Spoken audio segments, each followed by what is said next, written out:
Kalau Tuhan yang benar itu Tuhan yang ditato ya Bu ya. Sedangkan ditato itu kan sebenarnya nggak boleh Bu, dilarang itu. Banyak umat Muslim juga yang ditato banyak gitu kan. Tetapi ajaran melarang itu semua dalam surah An-Nisa. Tapi Tuhan Ibu malah ditato itu. Gimana tuh Bu? Kira-kira menurut Ibu kalau ada Tuhan yang bertato, mau menuhankan lagi apa enggak? Tuhan yang benar adalah Tuhan yang hidup, bukan Tuhan yang mati seperti yang kamu imani. Tuhan yang hidup hanyalah Tuhannya orang Kristen, tetapi kamu mengimani Tuhan yang mati. Kenapa saya katakan kamu mengimani Tuhan yang mati? Karena kamu mengimani Tuhan yang tidak menunjukkan eksistensi apa-apa kepada ciptaannya. Bukti keberadaan Tuhanmu saja kamu tidak tahu. Kamu tidak mengenali Tuhanmu. Lalu bagaimana kamu mengatakan kamu bertuhan? Tetapi kami sebagai orang Kristen, kami mengenali Tuhan kami. Yesus berkata di Yohanes 4:21, kamu menyembah apa yang tidak kamu kenal, tetapi kami menyembah apa yang kami kenal. Jadi Tuhan yang benar adalah Tuhan yang hidup, yang bisa menunjukkan eksistensi atau perbuatan kepada ciptaannya. Bukan Tuhan yang seperti yang kamu imani adalah Tuhan yang mitos. Ya setuju, Tuhan itu yang maha hidup, setuju. Kami pun Muslim setuju, Tuhan itu tidak pernah mati. Yesus mati 3 hari 3 malam, ya kan? Kalau itu disamakan dengan nubuatan Yunus, 3 hari 3 malam di perut ikan, Nabi Yunus hidup. Sementara Yesus 3 hari 3 malam mampus. Lebih hebat mana? Lebih hebat Bang Toib. 3 kali puasa, 3 kali lebaran, 3 kali di atas, 3 kali di bawah, belum pulang-pulang gitu. Akui aja Yesus mati, jelas Tuhan sampean itu mati. Kalau sampean mau membandingkan antara Tuhan, ya harus dengan Tuhan. Sampean membandingkan manusia harus dengan manusia. Sampean bilang Nabi Muhammad itu meninggal. Iya wajar Nabi Muhammad meninggal, manusia. Bagaimana dengan Paulus? Dipancung sama Raja Nero, meninggal juga. Jadi membandingkan Tuhan itu harus dengan Tuhan. Tidak bisa membandingkan Tuhan dengan manusia. Wow, itu kejauhan bos, itu bos. Kalau kayak gitu, akui aja. Yesus mati 3 hari 3 malam. 3 hari 3 malam, dunia tidak ada sama sekali yang mengurus selama 3 hari 3 malam. Akhirnya apa? Dunia kiamat.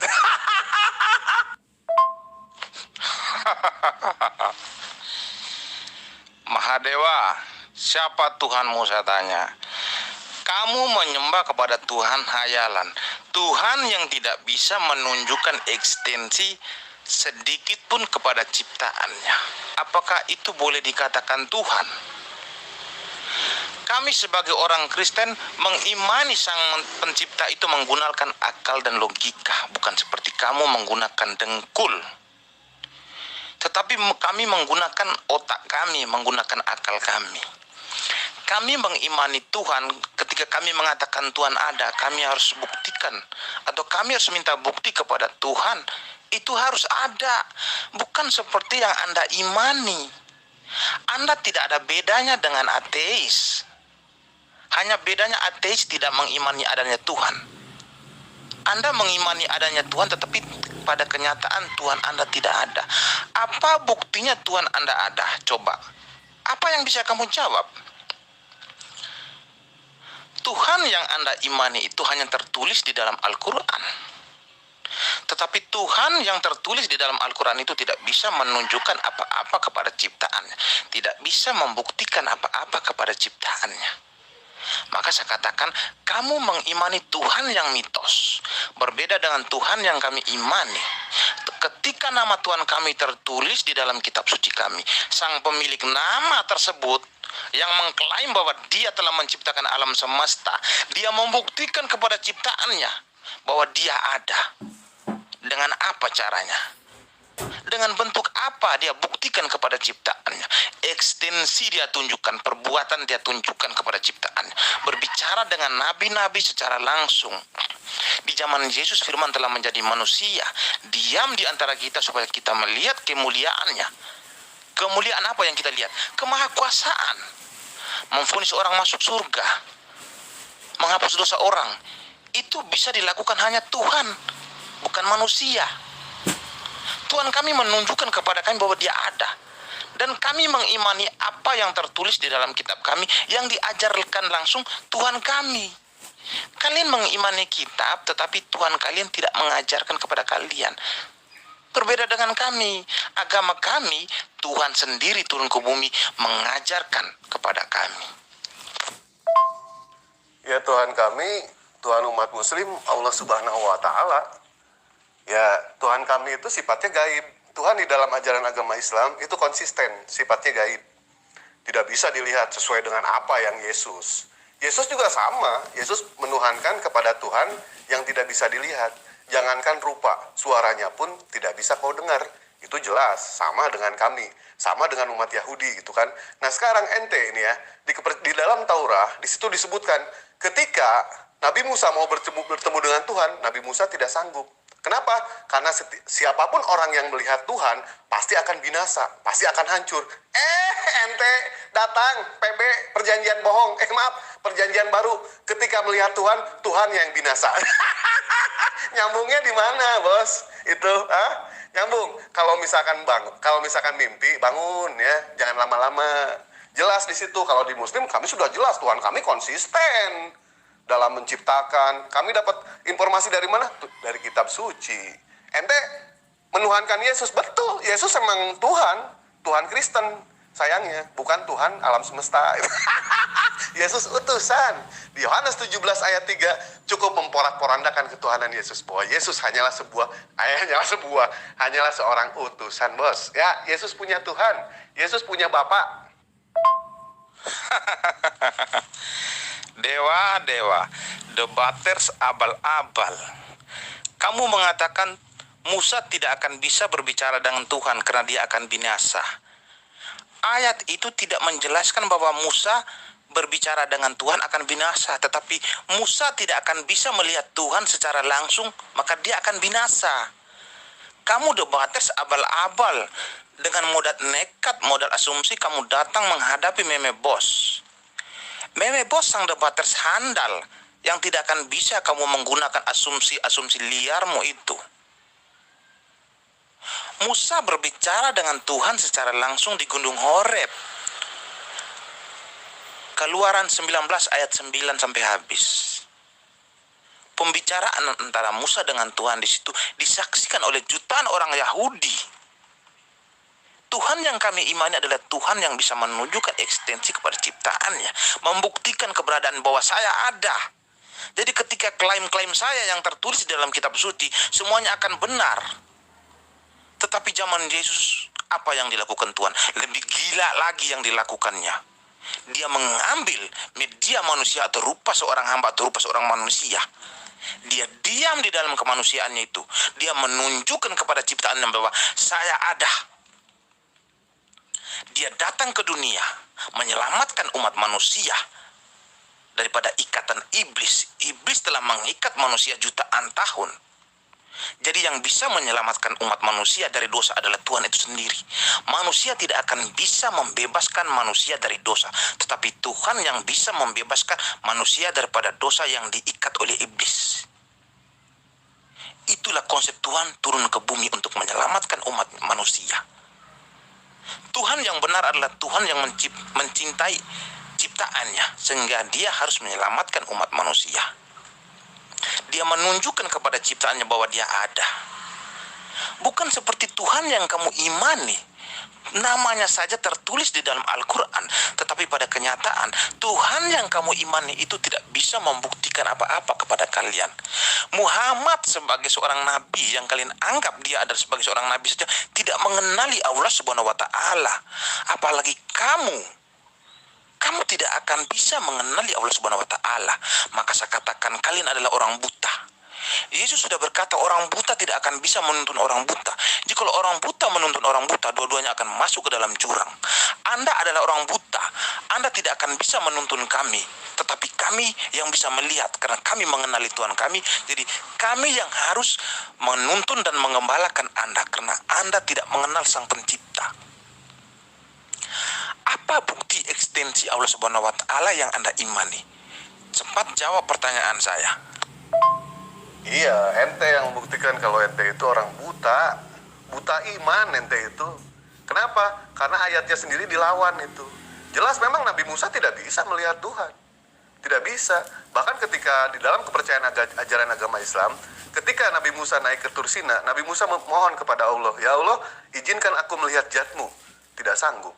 Allah tidak bisa. Karena ketika Allah memperlihatkan kepada Musa, Musa akan binasa. Ketika Allah memperlihatkan wujudnya, zatnya kepada gunung, gunung akan meletus. Itu sudah jelas, itu sudah fakta. Kalau misalkan siapapun yang melihat Tuhan, itu akan binasa. Datang perjanjian baru ini, ketika melihat Tuhan, Tuhannya yang binasa ini.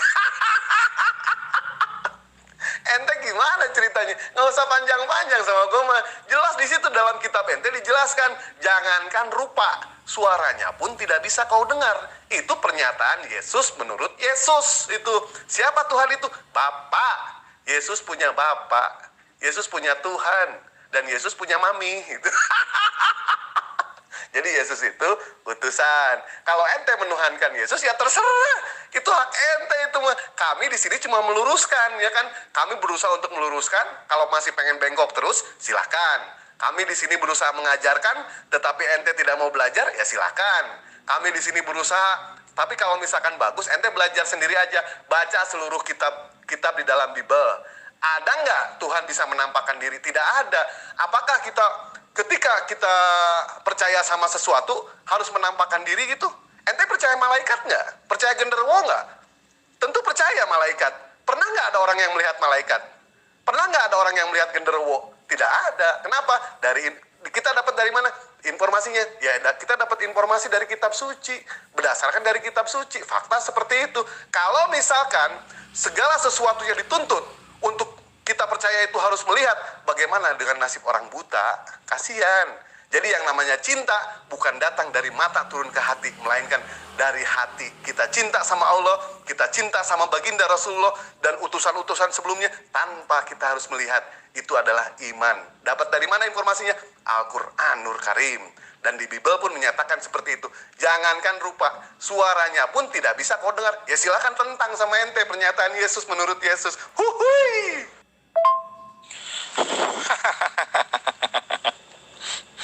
Beraninya hanya bertanya tetapi tidak mau menjawab pertanyaan saya. Siapa Tuhanmu, dewa? Siapa yang kamu sembah? Kamu jelaskan kepada saya secara detail. Apa bukti ekstensi Allah Subhanahu wa taala kepada ciptaannya sehingga kamu mengatakan bahwa Tuhan kalian ada? Kamu hari ini sedang berhadapan dengan meme bos. Meme bos bukan debaters abal-abal sehingga kamu menggunakan asumsi-asumsi liarmu itu. Saya sudah katakan tadi, kami sebagai orang Kristen, kami mengimani Tuhan menggunakan akal dan logika. Bukan menggunakan dengkul seperti Anda. Kenapa saya katakan Anda menggunakan dengkul? Karena Anda mengimani Tuhan yang tidak ada Anda imani. Lebih baik Anda menjadi seorang ateis daripada Anda mengatakan bahwa Anda mengimani Tuhan tetapi pada kenyataan Tuhan yang Anda imani itu tidak ada. Tuhan kami adalah Tuhan yang hidup, Tuhan yang maha kuasa. Hanya kalian orang Islamlah mengukur kemahakuasaan dengan menggunakan akal dan logika manusia. Tuhan tidak bisa diukur oleh akal dan logika manusia. Kemahakuasaan Tuhan tidak terbatas. Jikalau Anda memahami Tuhan, mengukur Tuhan dengan akal dan logika Anda, maka saya katakan, ya, Tuhan tidak akan bisa menjadi manusia. Karena apa Anda mengatakan demikian? Iya, karena Tuhan yang Anda imani itu Tuhan yang tidak bisa menunjukkan bukti kepada ciptaannya. Tetapi kami, ketika kami mengimani adanya Tuhan, Sang pemilik nama, membuktikan kepada kami bahwa dia ada. Apa bentuk ekstensi yang dia tunjukkan? Sudah saya katakan tadi, dia turun ke bumi berbicara secara langsung dengan nabi-nabinya. Sudah saya katakan tadi, ketika di zaman Yesus lebih gila, mengambil rupa seorang manusia, dia melakukan karya keselamatan untuk menyelamatkan ciptaan dari dosa yang diikat oleh iblis jutaan tahun. Manusia tidak akan bisa membebaskan manusia dari dosa, tetapi hanya Tuhan yang bisa membebaskan manusia daripada dosa yang diikat oleh iblis. Tetapi Tuhan yang Anda imani, Tuhan yang tidak bisa melakukan apa-apa, tetapi di dalam Al-Quranmu mengatakan bahwa Allah Subhanahu wa Ta'ala adalah Maha Kuasa. Kemahakuasaan itu bisa dia buktikan atau tidak? Al-Quran hanya menulis Allah Subhanahu wa Ta'ala adalah Maha Kuasa, tetapi kemahakuasaan itu tidak bisa dia tunjukkan. Cepat kamu jawab, siapa Tuhanmu dan apa yang sudah dia lakukan kepada alam semesta? Cepat jawab. Tuhan kami Allah Subhanahu wa Ta'ala. Kami menyembah Allah Subhanahu wa Ta'ala. Kami menyembah menghadap ke Ka'bah atas perintah siapa? Atas perintah Allah Subhanahu wa Ta'ala. Siapa yang memerintahkan? Allah Subhanahu wa Ta'ala di dalam Al-Qur'an. Andaikan Allah memerintahkan kami bersujud menghadap ke Monas, kami akan ke Monas. Kami diperintahkan menghadap ke Ka'bah, kami ke Ka'bah. Kami bersunat, kami bersunat. Kami diperintahkan bersunat, kami bersunat. Kami diperintahkan tidak makan babi, kami tidak makan babi. Ente diperintahkan tidak makan babi, jangankan makan babi, sampai tidur sama babi ente. Dewa, kamu tidak jawab pertanyaan saya. Saya tidak bertanya kemana arah kamu sholat, kemana kiblatmu. Yang saya tanyakan itu, siapa Tuhanmu? Kamu mengatakan Allah Subhanahu wa Ta'ala. Apa yang sudah dia lakukan kepada alam semesta ini? Yang saya tahu, Allah Subhanahu wa Ta'ala itu namanya tertulis di dalam Al-Quran, dan yang menulis itu adalah manusia. Manusia tersebut siapa? Manusia tersebut adalah sahabat-sahabatnya Muhammad. Bersumber dari mana sahabat-sahabatnya ini menulis? Dari Muhammad. Muhammad bersumber dari mana? Tidak diketahui.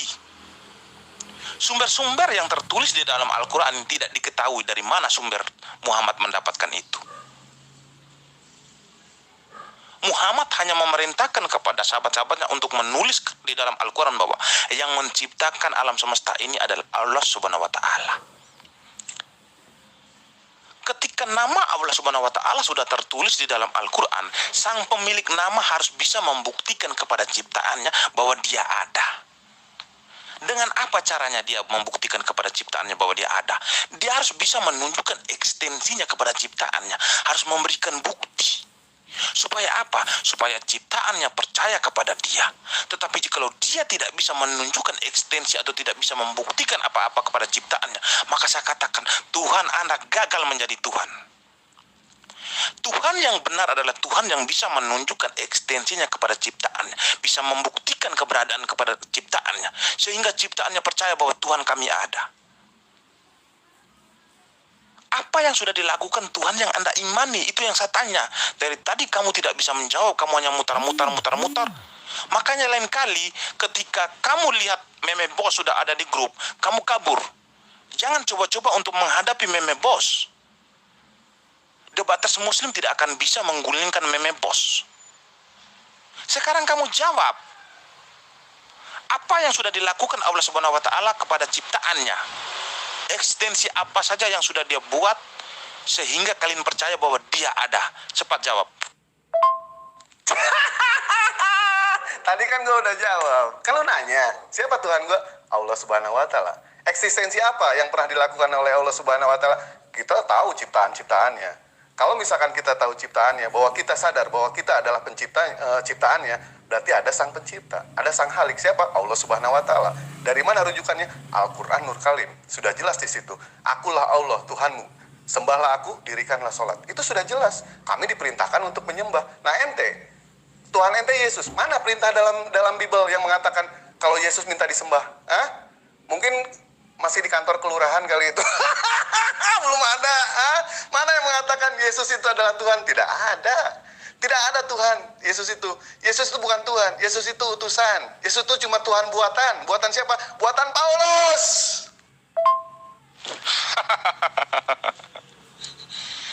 Kamu mengatakan bahwa bukti adanya Tuhan itu karena bukti adanya manusia atau alam semesta.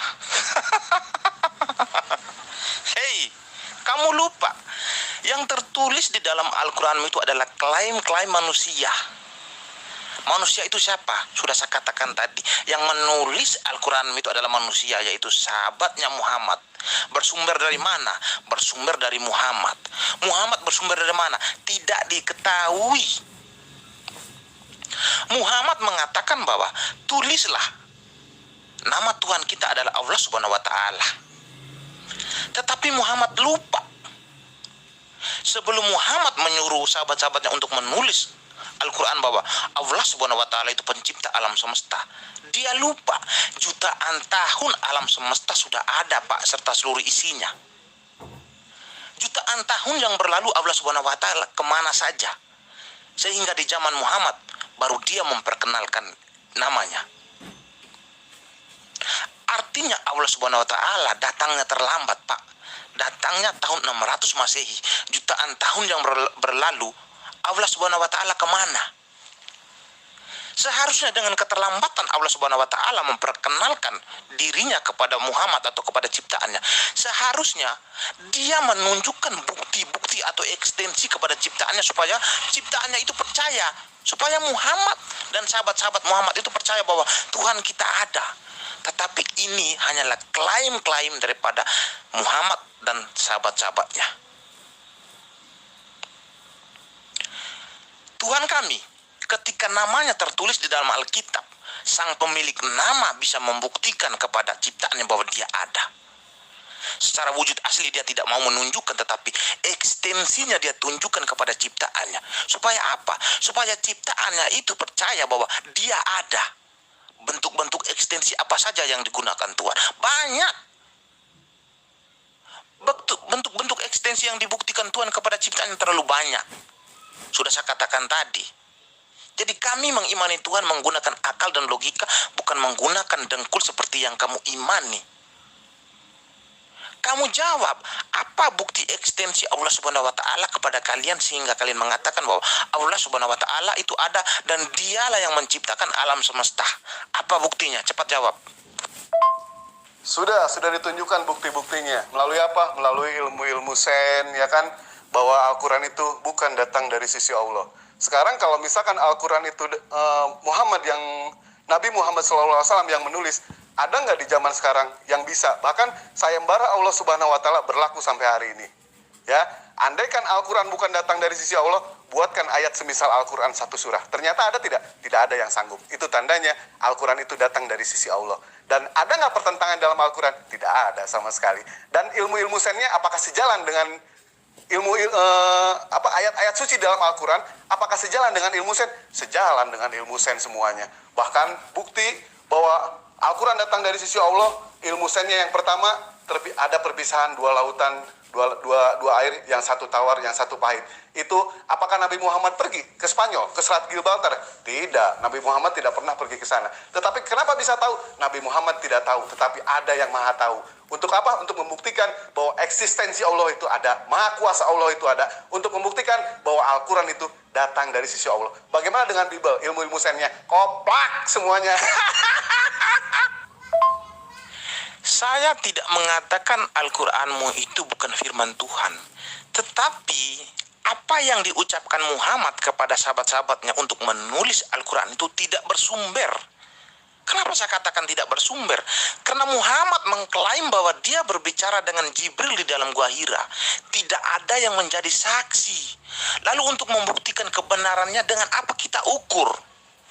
Maka saya katakan Muhammad berbicara kepada sahabat-sahabatnya untuk menulis, sumbernya tidak diketahui. Kamu mengatakan bahwa Al-Quran itu sejalan dengan sains. Kamu lupa. Al-Quranmu menjelaskan bahwa bumi ini datar, tetapi sains mengatakan bumi ini bulat. Lalu bagaimana kamu mengatakan bahwa Al-Quranmu itu sejalan dengan sains? Saya tidak bertanya tentang sains atau tentang teknologi. Yang saya tanyakan ini, kamu harus bisa membuktikan Allah Subhanahu wa Ta'ala-mu itu adalah Maha Kuasa dan Dia menciptakan alam semesta. Jangan klaim-klaim kosong. Kamu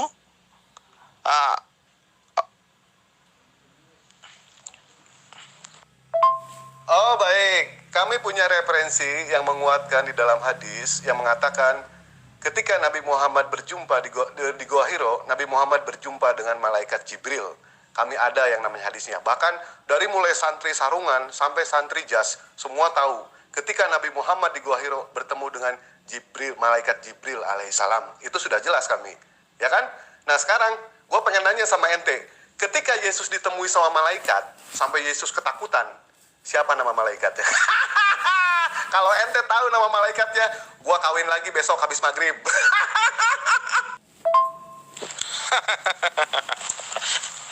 Kamu kabur dari pertanyaanku.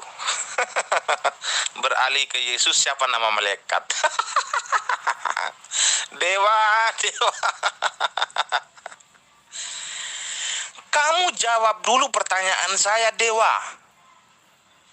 Klaim-klaim yang ada di dalam Al-Quran itu akan menjadi benar apabila ketika Muhammad berbicara dengan Jibril di dalam Gua Hira, ada yang menjadi saksi. Tetapi jikalau Muhammad berbicara dengan Jibril di dalam Gua Hira, tidak ada yang menjadi saksi, maka kebenaran itu belum bisa kita uji. Itu yang kamu harus pahami dulu. Kita kembali kepada ekstensi Allah Subhanahu wa Ta'ala yang kamu imani. Dari tadi kamu mengelak, hanya mempermasalahkan Tuhan orang Kristen. Tetapi kamu tidak ingat, balok di matamu sendiri tidak bisa kamu bersihkan, tetapi kamu berusaha untuk membersihkan balok yang ada di mata saudaramu. Hei orang munafik, jelaskan dulu Tuhan yang kamu imani kepada kami, baru kamu bertanya kepada kami. Hei orang munafik, bersihkan dulu balok yang ada di matamu, baru kamu membersihkan balok yang ada di mata kami. Anda adalah orang buta, Anda tidak mengenali Tuhan yang Anda imani. Berbeda dengan kami mengenali Tuhan yang kami imani. Apa buktinya? Buktinya terlalu banyak sudah saya katakan tadi. Tuhan yang kami imani adalah Tuhan yang hidup, Tuhan yang menunjukkan pembuktian atau ekstensi kepada ciptaannya, supaya kami percaya bahwa kami tidak iman buta kepada Tuhan. Tetapi Anda, saya katakan, Anda adalah orang buta, dan Anda mengimani Tuhan adalah iman buta. Yang saya tanyakan itu, apa yang sudah dilakukan Allah Subhanahu wa Ta'ala? Kamu mengatakan, ya adanya alam semesta, adanya manusia. Hei, yang tertulis di dalam Al-Quran itu adalah klaim, tulisan-tulisan daripada manusia. Al-Quran itu tidak diturunkan langsung secara kitab dari surga, tetapi ditulis oleh manusia. Jadi saya anggap itu adalah klaim. Jikalau Muhammad dengan sahabat-sahabatnya mengklaim bahwa Allah Subhanahu wa Ta'ala lah yang menciptakan alam semesta, buktikan kepada kami apa yang sudah dilakukan Allah Subhanahu wa Ta'ala kepada ciptaannya. Kamu jawab. Kalau misalkan setiap kejadian itu butuh saksi. Ente yakin nggak kalau ente itu anak bapak ente sama ibu ente? Yakin apa enggak? Ketika ente mengatakan yakin, siapa saksinya ketika ibu ente dinaikin sama bapak ente? Siapa yang menjadi saksi? Kalau kami jelas, Nabi Muhammad dijuluki Al-Amin. Al-Amin artinya manusia yang bisa dipercaya. Siapa yang menjuluki Nabi Muhammad pada saat itu? Orang-orang Quraisy itu sendiri. Karena dari kecil sampai Nabi Muhammad wafat, Nabi Muhammad tidak pernah berbohong. Bahkan kami, di dalam sirah Nabawiyah kami sudah jelas, yang bertemu dengan Nabi Muhammad ketika di Gua Hiro, Nabi Muhammad menceritakan itu bahwa itu adalah sosok malaikat Jibril menyampaikan firman Allah yang pertama, yaitu Iqra, bacalah. Nah sekarang pertanyaan gua, hei jangan kemana-mana ya. Pertanyaan gua, ketika Yesus ditemui sama malaikat, sampai Yesus ketakutan dan keringatnya seperti titik-titik darah, siapa nama malaikatnya? Hah? Kalau misalkan ente tahu nama malaikatnya, besok habis maghrib gua kawin lagi ini.